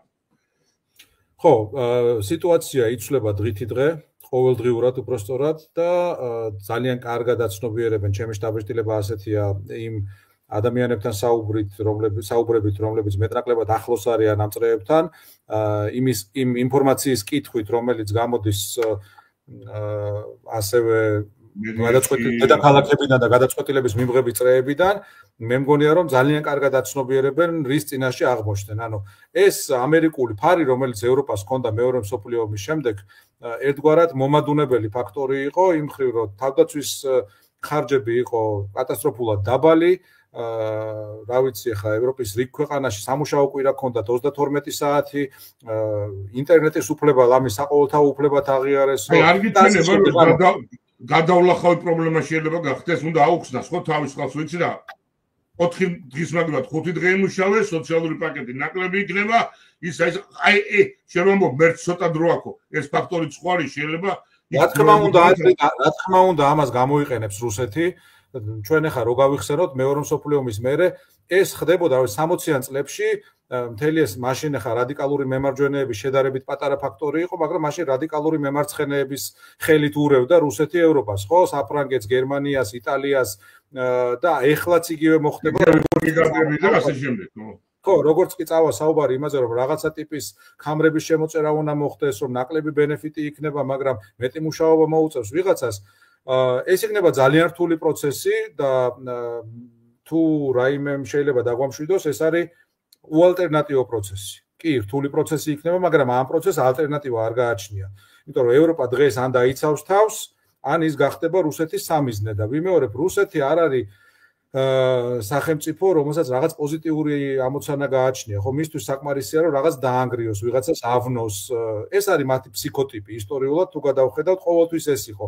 ანუ მათ გერმანიის არევა პირობითად, ხო, შეიძლება ჩათვალონ საკმარის რაღაც პროგრამა მინიმუმად, რომელსაც თუ შეასრულებენ ძალიან გაუხარდება. თუ ვერ შეასრულებენ, კი ბატონო, ხა. თუ დაიპყრეს გერმანია, არ მინდა ხა ეს ასეთ მართლა წარმოუდგენელ სცენარებზე ვისაუბროთ, მაგრამ პირობითად თვითონ ხო ფიქრობენ ამაზე და თუ გააკეთეს, ექნება პროგრამა მაქსიმუმ. მაგას ვერ გააკეთებენ, მაგრამ არევაც, რა თქმა უნდა, საკმარისია. ანალოგიურად სუმიდის საუბარი ახლა ერთი მხრივ ტრამპი საუბრობს იმაზე, რომ რუსეთთან უნდა დავლაგდეო და იმავე დღეს რუსეთის სახელმწიფო ტელეარხზე გადის რეპორტაჟი იმაზე, როგორ ბომბავს რუსეთი ვაშინგტონს ატომური იარაღით. ეს ხო არ არის განმარტების საკითხი, ეს ხო არ არის რაღაც მერშაიმერი მოგწონს თუ ის რაღაც მისი რაღაც სხვა პოლიტოლოგი, ხო ეს არის ელემენტარულად მოსმენის და დანახვის საკითხი. ანუ შეაფასო ეს სახელმწიფო, ეს ძალა, ეს ადამიანი თუ პუტინ შეიძლება ადამიანი დაერქვას, არის შენი მეგობარი, არის პოტენციური პარტნიორი თუ არის მტერი, უიმედო მტერი, რომელთანაც ერთადერთი გზა მოლაპარაკების არის მისი დამარცხება. როგორც ჰიტლერი დაამარცხეს, შეიძლება გაცვდა ეს შედარება, მაგრამ ზუსტ ანუ სინამდვილეში ჰიტლერსა და პუტინს შორის თითქმის იდენტური ანალოგიებია. არ მახსოვს ნახე თუ არა 2022 წლის 24 თებერვლის სიტყვით გამოსვლა, როდესაც პუტინმა დაიწყო ომი, შედარებული არის ჰიტლერის სიტყვით გამოსვლასთან, როდესაც მან დაიწყო მეორე მსოფლიო ომი. ანუ ლამის იდენტური ფრაზებია შეჩადებული. ეხლა თუნდაც იგივე თემატიკა, რაც პუტინს აქვს უკრაინასთან მიმართებაში, ჰიტლერს ჰქონდა ავსტრიასთან მიმართებაში. ხო იძახდა რომ ეს არის ანალოგია დაბადებული და ასე შემდეგ და ეხლა კულტურულად მაგას ბევრად მეტი საფუძველი ჰქონდა კულტურულად, ვიდრე რასაც პუტინი იძახის, მაგრამ ეს არ ნიშნავს რომ მას ამის უფლება ჰქონდა, მაგრამ ნუ საფუძველი ის იყო, ხო? ანალოგიური იყო და იგივე სტილოს პუტინი თუ რაიმე შეიძლება ახლა ჩვენ თავი დავიმშვიდოთ, უბრალოდ თავის დამშვიდება არ მიყვარს ხოლმე, მაგრამ ნუ დიდ სურათს თუ შევხედავთ, არანაირ ლოგიკაში არ და რუსეთი არის გვდომის ეტაპზე მყოფი იმპერია. ეს არის იმპერია, რომელიც სხვას რო თავი დავანებოთ, დემოგრაფიულად ვერ გადარჩება. მათ შორის მაგრამ დროს თავისი მიაღი და თავისი მსხვერპლი ზაზა ლითვერ გახდა აი ეს ამისი ჩამოყალიბება, რომ ლითვერ გაიგო, განსაკუთრებით ამერიკამ, რომ პუტინთან დიალოგის აი რაც თქვი რა, ძალით არის და საჭირო. სხვანაირად არ გამოდის ეს დიალოგის შეთანხმებები, რაღაცა ხო, მართალი გითხრა ამერიკულ დიალოგში და რატო არის ესეთი რთული ამისი ესე ვთქვათ რაღაც მიღება რა და ერთხელ და სამუდამოდ გადაწყვეტა. არ ვიცი, მე მართალი გითხრა რაღაცეებით გაკვირვებული ვარ ბილად რომ ვთქვათ, ტრამპის შემთხვევაში ბევრი ელოდა იგივეს, ან დაახლოებით იგივესაც იყო ტრამპის პირველი ადმინისტრაციის დროს, რაც ბევრისთვის მისაღები იყო, ბევრისთვის მიუღებელი იყო, მაგრამ მაინც რაღაცაში ჯდებოდა. რაღაცებში არ ჯდებოდა, მაგალითად ეხლა მაიკ პომპეო რო გამოუშვა საქართველოში, შეხვდა მარტო ქოცებს, მაგრამ არ შეხვდა ოპოზიციას. აი ეგეთი დეტალია. ეს ძალიან ჩამჩამեց მაშინდელი მცნელი რა ვერ გავიგე. მეორე ნიუანსი იყო, რომ რა ქვია, ამ ვიგინდარამ ივანიშვილმა 2 წელი დაუბლოკა ელჩი, ანუ ამერიკას ტრამპის პირობებში, წინა ხელისუფლების, წინა ადმინისტრაციის დროს საქართველოში ელჩი არ ყავდა. რატო? იმიტომ რომ ივანიშვილი უბლოკავდა ტრამპს ელჩს. უბედავდა ამას და გაზდიოდა. ხო, ანუ კაცი რომელიც ლაპარაკობს, აი მაჩო ვარ, მაგარი ვარ, ვისაც რას მოთხოვ 24 საათში მისრულებენ და ეს ვიღაც ტიპი, ხო, ეს ვიღაც, მართლა ვიღაც. ბედავს და 2 წელი ელჩს არ ანიშნინებს. მაგრამ გაუვიდა ესეც. ხო და ნუ აი ესეთი ტიპის ჩავარდნებს ველოდით, მაგრამ ეხა რაც ხდება და მე მინდა მიმართო პირველ რიგში იმ ადამიანებს, რომლებთანაც ანუ მე ვთვლი, რომ დიდ საკითხებში ვარ თანამოაზრეები, მაგრამ ტრამპის მიმართ მაინც რაღაც განსაკუთრებული ემოციები აქვს თუ განწყობა აქვს, არ ვიცი, მაგრამ აი ცოტა დისტანცირებულად რო შევხედოთ ფაქტებს, აი ყველაფერს თავი დავანებოთ რა, იმას რომ ეხლა social security CF-ში რაღაც ჩავარდნებია, ის რომ ამერიკის თავრობა არაეფექტურია და ნუ კაი ეს პრობლემები რაღაცა ესეთი დავანებოთ, მაგრამ როგორ შეიძლება მოხდეს რომ ამერიკა ხმას აძლევს გაეროში რუსეთთან, ჩრდილოეთ კორეასთან, ბელარუსთან და სუდანთან ერთად ყველა თავისი მოკავშირის წინააღმდეგ. ხო, აი მაგისი ასე ვთქვათ, ყურისმობა არაფრით არ გამოდის, იმიტომ რომ ვერ გავიგე რა საჭირო. აი რა თვითონ რას იგებს ამითი რა. კარგი ვთქვათ. ანუ რეალ პოლიტიკაზე როდესაც საუბრობენ და რა ვიცი, რა თქმა უნდა ეს ერთ-ერთი მთავარი ერთ-ერთმა იმან გამოსtildeმა დიპლომატმა თქვა რუსების ხრიდან ამ დღეებში, რომ რეალ პოლიტიკა არისო ერთადერთი თეორიაო და ყველაფერი დანარჩენი არის სტუდენტებისთვის მოგონილიო და კი ბატონო, მაგრამ რეალ პოლიტიკა ნიშნავს იმას, რომ შენ რაღაც რეალურ გარიგებებს თუ რაღაც რეალისტურ ყოველგვარი იდეალებისგან დაცულ პოლიტიკას აწარმოებ და რაღაც ხეირს ნახულობ და ზუსტად ეგ არის ეხა რაც იკითხე თორნიკე რომ ამ შემთხვევაში არანაირი ხეირი არ იკითხება, ანუ ამერიკის რეპუტაცია ზიანდება, ამერიკის ალიანსები ზიანდება, ამერიკის ინტერესები ზიანდება და სანაცვლოდ ამერიკა არაფერს არ იღებს. ხო შეიძლება მაგას ვიძახი. ეგ რომ დავინახო რომ სინამდვილეში ეს დაძირულობა ჩაიდინა, მაგრამ რაღაცით მოიგო, რაღაცა მოიგო. კიდე რაღაცა, მაგრამ აი ვერაფრით ვერ მივხვდი რა შეიძლება მოიგო ამ კენჭისყრით რა, არაფერი აბსოლუტურად. ხო, მარტო ეგ კენჭისყრა ხო არ არის, აი კიდე რა მოხდა. ამას ვამბობ კენჭისყრას როგორც ნიმუშს. ხო, ეხა აი კიდე ერთი ნიუანსი ავიღოთ. ამ ტრუდოს ბოდიში და შეუკიკინა, ახლა ცოტა სხვანაირი ტერმინებით ვლაპარაკობთ, ხო, governor Trudeau, ხო, ანუ ეძახის გუბერნატორს. ნუ ერთი რომ ბილად რო თქვა არაკორექტულია ეხა, ხო, არც საერთაშორისო ურთიერთობებში, არც კოლეგიალობაში, მაგრამ თავარი სულ სხვა რაღაცაა. ანუ ამერიკის შეერთებული შტატები იყო ის სახელმწიფო, რომელმაც შექმნა ეგრეთ წოდებული Pax Americana, რომელმაც შექმნა ამერიკული საუკუნე, ხო? ამერიკის შეერთებულ შტატებს ჰქონდა იმის საშუალება, რომ საერთაშორისო ალიანსებით, კონვენციებით და სხვა მრავალი გზით კანონიერად გაეკეთებინა ის, რისი გაკეთებაც სურდა. ეხა გამოდის კაცი და იძახის, რომ ტრუდო იქნებაო გუბერნატორიო და კანადა იქნება ჩემი 51 შტატიო და აი ხა ხო საღაზრზე ვლაპარაკობ და მე მივმართავ მართლა ჩემ მეგობრებს, რომლებიც ნამდვილად არიან საღიაზრის მატარებლები. ეს რანაირად ჯდება საღაზრში. აი ხლა მოგწერეს რომ რას იგებს რომ ვკითხულობთ რა, პუტინის და რუსეთის გული მოიგოო და მე არა, იცი რა, სასაცილო წერება რა, მე მგონი ეგეც ვერ მოიგო ზაზა რა. არა, როგორ უნდა მოიგოს, ახლა ეგ იგივეა, შენ უთხრა იმას, რა ქვია, შენ მოსისხლე მტერს უთხრა რომ ყველაფერს შეგისრულებ, რაც შენ გინდა და მოსისხლე მტერმა რომ გაიღიმოს და შენ რო იფიქრო რომ აი გული მოვიგეო. ანუ პუტინი ამით იღებს ყველაფერს, რაც უნდა. და გულის მოგება რას ნიშნავს? გულის მოგება ხო რაღაც თავისთავადი მიზანი არ არის. გულის მოგება რაში გამოიხატება? რას აკეთებს პუტინი, რაც ამერიკას აწყობს?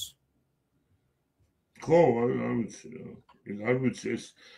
კარგი, მაშინ ასე რომ გადავატრიალოთ რა, ეს შევთანხმდით, ასე ვთქვათ, მეც ვერ ხსნი, თუმცა ტრამპისადმი ანტიპათიას ვერ დამობრალებ ნამდვილად, პირიქით, რომ ტრამპის მეძახი არ, მაგრამ ეს ჩემთვის აბსოლუტურად ისეთი გაუგებარი რაღაცები რა, რაც ხდება, მაგრამ მოდი ესეთი რამე გავაკეთოთ. როგორ ხედავ განვითარებას, გამოსავალი რა არის? დავამთავრეთ ყველაფერი, დავიღუპეთ თუ კიდე შეიძლება რაღაცა გამოსწორდეს ან გაუწიოს ანგარიში, თქვა პოპულისტობის გამო, რუსეთმა ისეთი რამე ჩაიდინოს, რომელიც არ ჩაჯდება, თქვა რაღა არ ჩაჯდება, არ ვიცი, მაგრამ არ ჩაჯდება მის ასე ვთქვათ, იმაში ხედვაში, ევროპამ რა უნდა ჩაიდინოს, რაღაცა გზა არსებობს სიკეთისკენ მოტრიალების. ეხლა ეს გზა ასე პირდაპირ ნამდვილად არ ჩანს, გარდა იმისა, რომ ერთი მხრივ ამერიკაში, უბრალოდ ერთი მხრივ ევროპამ თვითონ მოახერხოს თავის თავდაცვის უნარიანობის უზრუნველყოფა და ეს აუცილებლად ძალიან სკეპტიკულია, მან ზოგიერთის აზრი, რომ გადაწყვიტეს, მაგრამ რეალურად ისეთ მდგომარეობაში არის, რომ ძალიან ისეთი დრო ჭირდება მაგას ყველაფერს. გარდა გადაწყობისა წარმოების, სოციალური ძალის შექმნა არმიების, ასე შემდეგ, მილიტარიზაცია უნდა მოხდეს ფაქტიურად, ხო? რეალურად. მოდი ასე ვთქვათ, რა, ანუ ჩვენ მეორე მხარესაც ნუ გავაფეტიშებთ, ახლა მეორე მხარეს არის ჩასრული რუსეთი, რომელსაც კი აქვს აი ძალიან კარგი არგუმენტი მითხარი ახლა, ხო? ძალიან კარგი. ხო, ანუ დრო ახლა ამათ თუ ჭირდებათ, იმასაც ჭირდება რაღაცაში და გაცილებით მეტი. მან თავარი რაღაც არის სხვა, მან თავარი არის რომ რუსეთს აქვს იდეოლოგია, რომელიც ქმნის განცდას და შტაბეშტილებას, რომ რუსეთი ძლიერია და რაღაცები ძალუძდა. აქეთა მხარეს აქეთა აი როგორც ახლა ბლეფი არ იყო 3 წლის წინ რომ შევიდა უკრაინაში, უბრალოდ რო თქვა რომ აი მე მოვდივარ, ქონდა იმედი რომ ყველაფერი ჩამოიშლებოდა და ამით დამთავრდებოდა ომი. ხო ეგ იყო ბლეფი, რომელიც რა მომენტში თქვეს რომ ეგრე ვერ მოხდება და აღმოჩნდა რომ 3 წელია აი ეს უძლიერესი არმია რაღაც სანტიმეტრობით მიიწევს წინ და ბევრი ტერიტორია კიდე რომელიც დაკავებული ქონდა დათმო.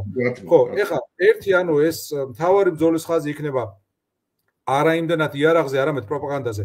თუ გამოფხიზლდებიან, მაშინ უნდა შეიქმნას რაღაც პროპაგანდისტული, კონტრპროპაგანდისტული ერთიანი საინფორმაციო ფრონტი დასავლეთში, რომელიც აი ამ ბოროტების მანქანას დაუპირისპირდება, რომელიც ხან საქართველოში ერევა არჩევნებში, ხან საფრანგეთში ერევა ყვითელჟილეტიანთა გამოსვლებში, ხან კატალონიის რეფერენდუმში, ხან ბრეგზიტში, ხან გერმანიის არჩევნებში და ასე შემდეგ, ხო?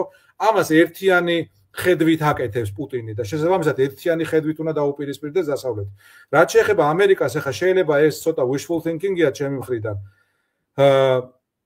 მაგრამ მე ასე მგონია, რომ ამერიკის გამოსავალი არის ტრადიციული რესპუბლიკური პარტიის დაბრუნება, ანუ რეიგანის რესპუბლიკური პარტიის დაბრუნება, ნიქსონის რესპუბლიკური პარტიის დაბრუნება. ნიქსონი არავიზე ნაკლები დიპლომატი არ იყო, ხო? ნიქსონმა დაამთავრა ვიეტნამის ომი, ნიქსონი დაალაგდა ჩინეთთან, ბევრი რაღაც გააკეთა. კი არის მე ხა ცუდად შესული ისტორიაში, მაგრამ დიდი პრეზიდენტი იყო სინამდვილეში. რეიგანი ის პრეზიდენტი ევროპაზე რომ ამბობენ, რომ გამოფხიზლება ჭირდება, იგივე ხდება და უნდა მოხდეს აი ამ კრიზისის გამო იგივე რესპუბლიკურ, იგივე დემოკრატიულ პარტიაში რა. რატო მივიდნენ აქამდე, იმიტომ რომ ისევ დაუხუჭეს თვალი პრობლემებს, ისევ რაღაც არასწორი რეაქცია მიცეს პრობლემებს და ამით შექმნეს ხო ეს საფუძველი. აი ცოტა ეს ტრადიციული პარტიები, გინდა რესპუბლიკური დემოკრატიული, უნდა რაღაც აზრზე მოვიდნენ. არ ვიცი. ხო, თორნიკე გეცოდინება პოლიტიკური კომენტატორი და ნუ ცოტა კომედიურ ჟანრში რომ იყავს თავისუფლ ბილ მაერი. კი. ხო, ბილ მაერი ახლა წლების წინ იყო ჩემი გადმოსახედიდან რადიკალი მემარცხენე კომენტატორი. კი, აშკარად შეიცვალა, შიფტი მოხდა მაგისი, კი. ეს არის აი ჩვეულ, ანუ მისი 10 სიტყვიდან 9.5-ს ხელს მოვაწერ. ის ძალიან მკაცრად აკრიტიკებს დემოკრატებს, ნუ ცხადია რა, რესპუბლიკელი არ გამختარა, მაგრამ დემოკრატებს აკრიტიკებს იმის გამო, რომ მათ ძალიან ბევრი რაღაც, ნუ გაუტიეს ასე ვთქვათ რა, ბევრი მიმართულებით. ეხლა დღეს ამ ტრამპის ასეთმა ქცევამ შეიძლება ცუდი შედეგი გამოიღოს იმაზე, რომ დემოკრატებმა თქვან, რომ აღარ გვჭირდება ჩვენ soul searching-ი, აღარაფერი არ გვაქვს შესაძლებელი, უბრალოდ დაველოდოთ და რაღაც ეტაპზე ძალაუფლება ისევ დაგვიბრუნდება და აი არ ვიცი ეგ რამდენად მოხდება, დემოკრატებს ჭირდებათ ხელახლა რაღაცეების სერიოზულად გადააზრება, იმიტომ რომ დიახ, ძალიან ბევრი პოლიტიკა, ძალიან ბევრი ის მიმართულება, რომელიც მათ აირჩიეს ამერიკაში, ხელის შემწყობი აღმოჩნდა იმისთვის, რომ ტრამპი კაპიტალიზებული იყო ამაზე, ხო? ტრამპის ახლა მე აშორს ვარ იმაზესგანო, ვინც ტრამპი აირჩია, როგორც ახლა ბევრს უნდა გამოაჩინოს, რომ არიან რაღაც რასისტები, მიზოგინები, ქსენოფობები. ახლა ნაწილი არის, ხო, ვიღაცები არიან, მაგრამ ახლა არ შეიძლება 80 მილიონი ამერიკელი იყოს ეგეთი. არ შეიძლება, არ არის. ჩემ მეზობლებზე გეტყვით რა, ესე იგი ესეთი ნორმალური წესიერი გაჭირვებაში დამხმარე კეთილი ხალხი არ არის, მაგრამ როგორც წესი, ნუ არ ვიცი 80%, 90% ტრამპისთან და სულ მაგას ვამბობდი, რომ კითხეთ რა მხალხს, რატო, რა აწუხებთ? რისთვის არის ეს გადაწყვეტილება და სწორედ აი ესენი რაღაცები აწუხებთ, რომელსაც მიატოვეს რა იმათმა რა, აი როგორც გერმანიამ მიატოვა მაგალითად რაღაცები, კარგი. და კიდე ერთი ფაქტორი, ზაზა, რა მინდა კითხო, უკრაინა თვითონ. ეხლა როგორც აღმოჩნდა ბოლოს, ეხლა შეჯიბრწა რომ მე ამდენი მოგეციმე, ასე დაგეხმარა ის ევროპა მეტად დაგეხმარა. აღმოჩნდა რომ ლომის წილი ასე ვთქვათ, აი ამ მთელი ამ უბედურებისა უკრაინამ თავის თავზე გადაიტანა რა, როგორც ფინანსური, ნუ ახლა ადამიანური და ესეგებია და როგორ ფიქრობ, ესე იგი ეს ქვეყანა რაღაცნაირად ეხლა ის מחარებს კიდე ძალიან რომ ლაპარაკია ზელენსკის გადარჩევაზე, აგერ პოროშენკო გამოვიდა და თქვა რომ არავითარი არალეგიტიმური არ არის, ეს არის ძალიან მაგარი რამე რა. არ ვიცი რამდენ ხანს გაძლევენ ეს, მაგრამ აი თვითონ უკრაინის ფაქტორი რა. ხო არ აშინებს ევროპას ცოტა თვითონ უკრაინის ფაქტორიც. იყო დრო როცა აშინებდა, მაგრამ დღეს მე მრჩება შტაბ-ჭრილება და არც უსაფუძვლოდ რომ ეს შიში უკან მორჩათ, ვინაიდან დღეს უკრაინა არ არის პრობლემა, დღეს პრობლემა არის რუსეთი. კი, ნამდვილად იყო რაღაც ეტაპზე ეგ განცდა, რომ ეხა უცბად რომ მოიგოს უკრაინამ, უცბად გახდება ევროპაში ყველაზე უფრო ძლიერი, გარკვეულწილად აროგანტული სახელმწიფო და გვინდა თუ არა ეს და ამაზე ბევრს ყოყმანი ეწყებოდა სხვადასხვა მიმართულებით. დღეს ეს ეტაპი აღარ არის, დღეს ვხედავთ ერთი მეორეს მიყოლებით გამოდიან ევროპის ლიდერები და საუბრობენ იმაზე, რომ ყოველგვარი წითელი ხაზები უნდა მოიშალოს თვითცენზურა უნდა მოიშალოს და უკრაინას უნდა მიაყანონ ყველა ტიპის დახმარება, იქნება ეს სამხედრო თუ ფინანსური. ვინაიდან თუ უკრაინა დაეცემა უკვე მიდის საუბარი, ხო, აი რა იქნება შემდეგი, ახლა ეს ავადმყოფები რუსები თავიანთ სახელმწიფო ტელევიზიებში მოდელირებულ შეჭრებს დგამენ, ხო, ზოგადად აი ვიზბიზე გადავჯდებით თუ იმაზე გოტლანდზე გადავჯდებით და ბალტიის სახელმწიფოებს დავიპყრობთ და იქ რა ქვია, სუვალკიდან გადავალ და პოლონეთს დავარტყამ და ნუ აი ეს იმართება, ამით ცხოვრობენ. ხო და შესაბამისად ეს არ არის ზღაპრები, ეს არ არის ისეთი რაღაც, რაც შეიძლება არასერიოზულად მივიღოთ. უნდა მიიღონ ყველაფერი ისე, როგორც ამ ტელევიზიებში გადის, როგორც რუსულ ტელევიზიებში გადის. ტრის პროპაგანდას უნდა იცნობდნენ.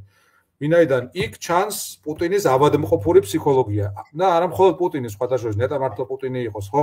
ხო, ნუ არა პუტინზე აღარა. ზაზა, ერთი კითხვა კიდე მან გამიჩნდა ესეთი, რომ აი ხა ევროპა თითქოს ფხიზლდება. შეთავაზება იყო, რომ ჯარსაც კი ჩავაყენებთ იქ 30,000 თუ ვეღარ გავიგე. რა არის? ორი რამე. ერთი, ევროპა რაზე თანხდება?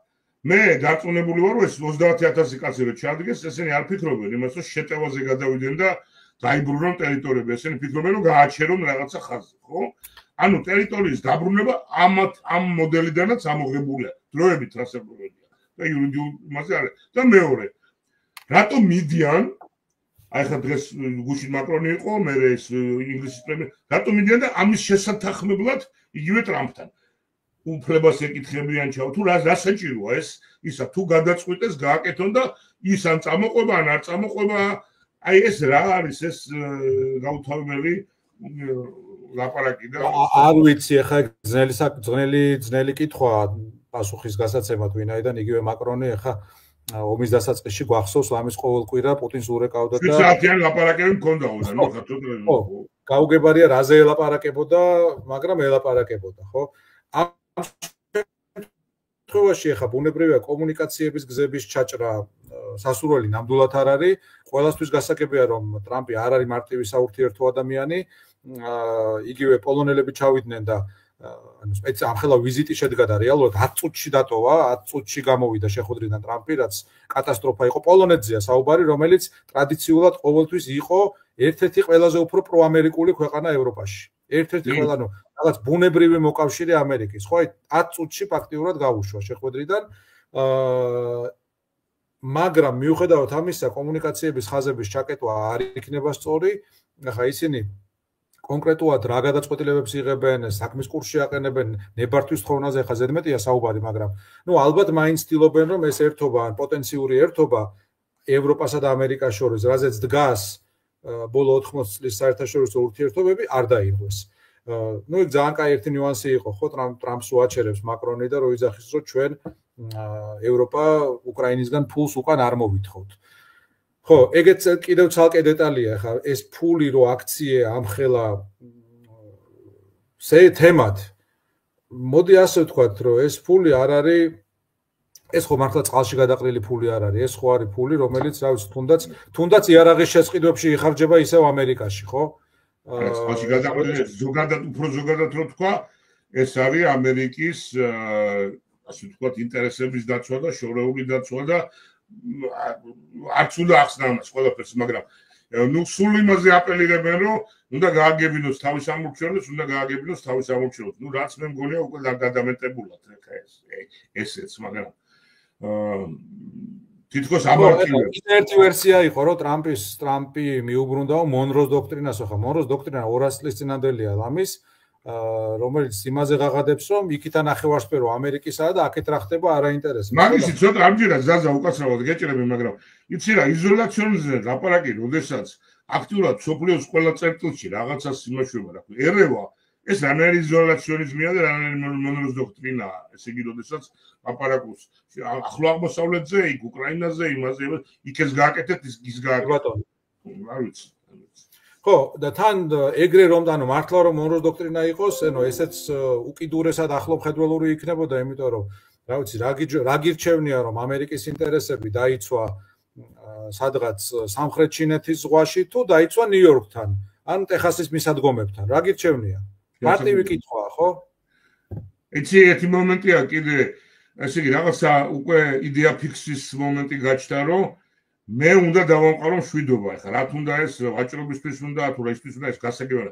უნდა დავამყარო მშვიდობა და უკვე რაღაცა თითქოს ნებისმიერ ფასად და ნებისმიერი ხერხით ოღონდ გაჩერდეს ეს სროლა, ხო, მაგრამ ნუ ესე არ მიიღწევა, კიდე იქით მივდივართ, რომ პუტინთან ლაპარაკი არის ერთადერთი შანსი ძალით, ასე უნდა მიადო შუბლზე იარაღი და მაშინ თუ გამოვა რამე და სხვანაირად არ ვიცი და ეს კიდევ მკითხავარ, ესე იგი ევროპას ეყოფა, ასე ვთქვათ, ლიდერობა, რესურსი და გამბედაობა, რომ გაკაჩოს ეს სიტუაცია, იმიტომ სხვა ვხედავ. ხო, არ ვიცი ეყოფა თუ არა, მაგრამ სხვა გზა არ გააჩნია.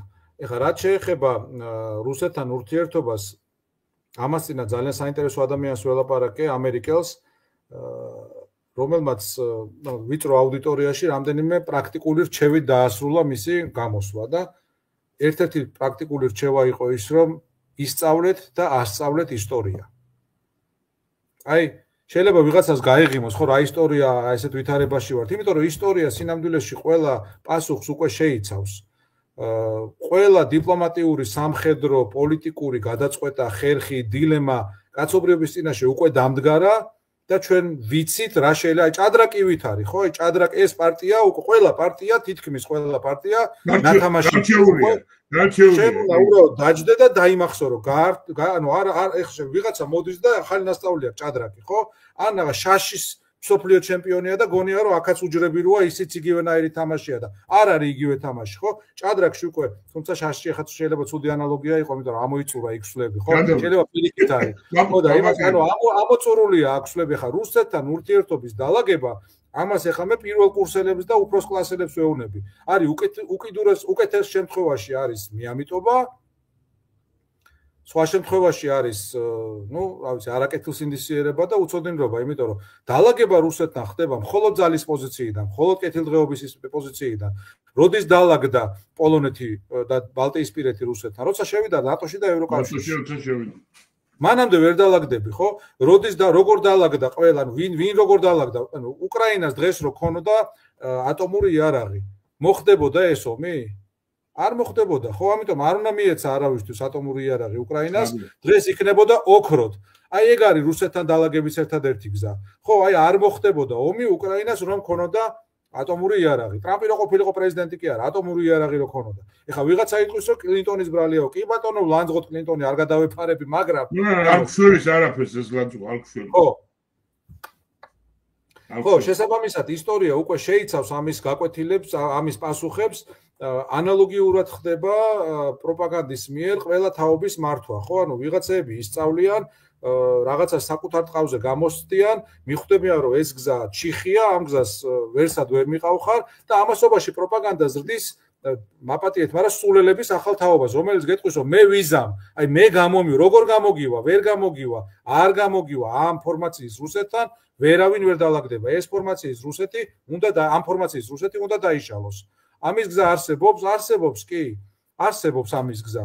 თვითონ რუსებს, რა ვიცი, დარწმუნებული ვარ იგივე კალინინგრადში ურჩევნიათ რომ იცხოვრონ მაგალითად გერმანიაში, ხო? იყოს დაერქვას იმას ისევ კენიგსბერგი, მიიღონ გერმანული პენსიები, მიიღონ ევროპული დასაქმება, მიიღონ ევროპული ჯანდაცვა, ვიდრე იყვნენ ჩასრულები როგორც დღეს არიან და კალინინგრადში რამდენიმე წლის წინ ცხელი წყალი გამოილი. აი სადამდე მიიღონ თავს გინდა თუ არ ვიყო, კი ბატონო, კეთახმო. ხო, ანუ რა ვიცი, აი ესე ხა სხვები მithumetes, ხო, არც თათრები მოიკლავენ, არც ჩეჩნები მოიკლავენ, კარელია იტყვის, რომ ფინეთი მირჩევნია, იმიტომ რომ ფინელები ვართ ისედაც და ასე შემდეგ და ასე შემდეგ. არსებობს ამის გზა, თავარია იყოს ნება, თავარია იყოს ხედვა. ესეთი ხედვა არსებობდა 80-იან წლებში და ამან ძალიან მალე გამოიღო შედეგი.